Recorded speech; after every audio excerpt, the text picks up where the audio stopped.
క్రిష్ సత్య దగ్గరికి వచ్చి నీకో శుభవార్త చెప్పాలి అని చెప్పేసైతే అంటూ ఉంటాడు. ఆ మాటలు వినగానే అక్కడ ఉన్న సత్య అయితే, "ఏంటి క్రిష్ ఆలస్యం ఇంకెందుకు చెప్పే ఆ శుభవార్త ఏంటో చెప్పే" అని చెప్పేసైతే అంటూ ఉంటుంది. ఆ మాటలు వినగానే అక్కడ ఉన్న క్రిష్ అయితే చాలా బాధపడుకుంటూ, "మనం విడాకులకి అప్లై చేశాం కదా! అది వచ్చే వారమే హియరింగ్ ఉంది. మనిద్దరం కలిసి అక్కడికి వెళ్ళాలి. అలా అయితే మన ఇద్దరికీ విడాకులు వచ్చేస్తాయి. ఇంకా ఒక వారం రోజులు మాత్రమే ఉంది మనం కలిసి ఉండడానికి" అని చెప్పేసైతే అంటూ ఉంటాడు. ఆ మాటలు వినగానే అక్కడ ఉన్న సత్య అయితే ఒక్కసారిగా షాక్ అయిపోతూ ఉంటుంది.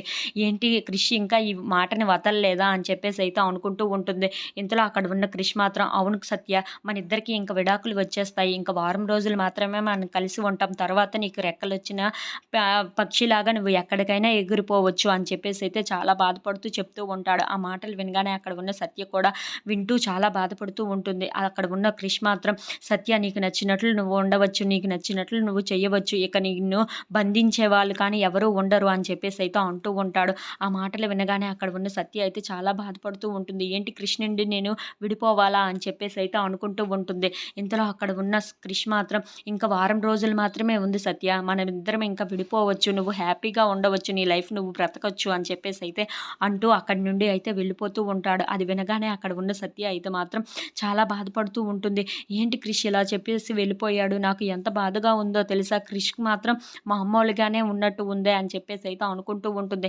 ఇంతలో అక్కడ ఉన్న సత్య అయితే, ఏంటి క్రిష్ నుండి విడిపోయి నేను ఉండగలనా అని చెప్పేసైతే చాలా బాధపడుతూ ఉంటుంది. If you like this video please like, share and subscribe.